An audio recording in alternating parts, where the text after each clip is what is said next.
หลังไอ้พวกซอนแจเราเจอยาเสพติดหลายชนิด รวมถึงนี่เคตามีน คือยาที่พวกคุณตามหาใช่ไหม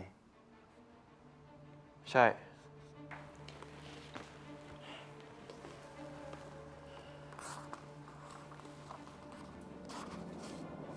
กรดซัลฟูริกกับกรดไฮโดรฟลูออริกมีด้วยเหรอ ทำไมครับ มันเป็นกรดที่หมอแทนคุณบอกว่าพบในศพเบลไง ถ้าซอนแจขายเคตามีนได้ แสดงว่าฆาตกรก็น่าจะซื้อยาอื่นๆจากมัน ไอ้นี่มันเฮี้ยแบบ one stop service เลยนี่นะ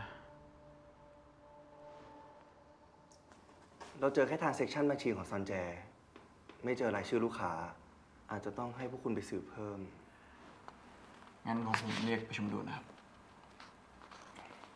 ครับ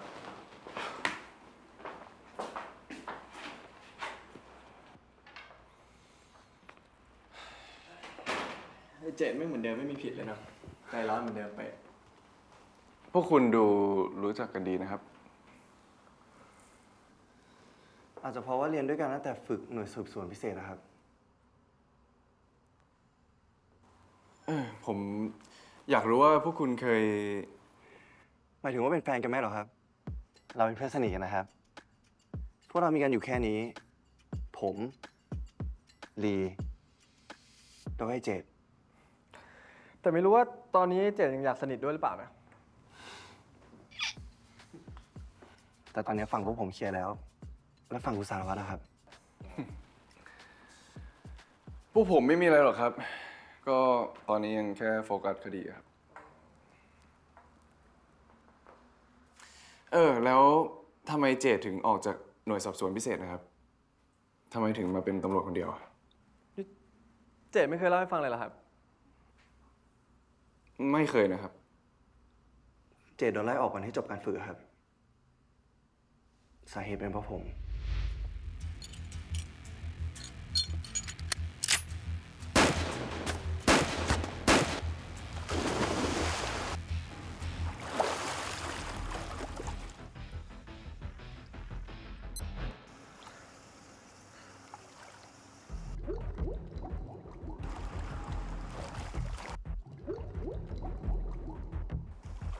เจดมาช่วยผมไว้ระหว่างการทดสอบ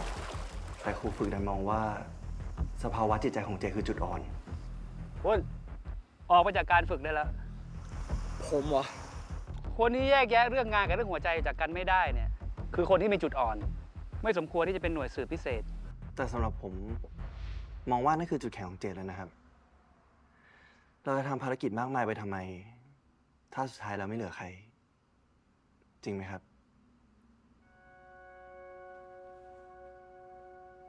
พูดดีๆมากครับ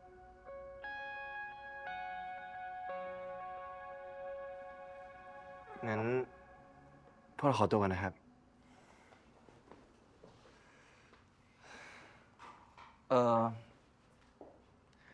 ต้องขอบคุณสารวัตรด้วยนะครับ ที่ทำให้เจดกลับมามีชีวิตชีวาอีกครั้ง ส่วนพวกผม